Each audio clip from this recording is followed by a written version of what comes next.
بعض اوقات صورتحال ایسی ہوتی ہے کہ بندہ مسلط ہوتا ہے کسی کے اوپر، پیچھے پڑ جاتا ہے، حاسد ہوتا ہے، دشمن ہوتا ہے، جان نہیں چھوڑتا، بندے کا جینا مشکل بنا دیتا ہے۔ کاروباری لوگ،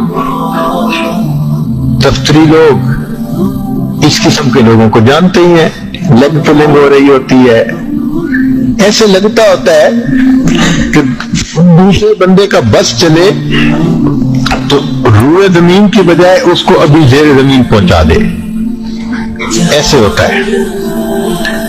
تو اگر کوئی ایسا ظالم مسلط ہو جائے، پیچھے پڑ جائے،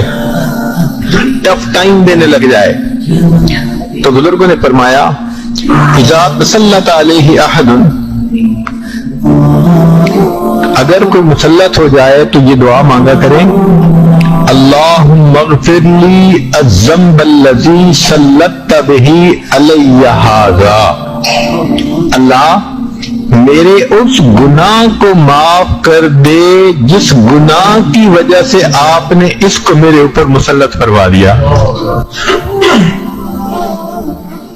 تو ایسا کرنے سے اللہ تعالیٰ اس ظالم سے نجات عطا فرما دیتے ہیں۔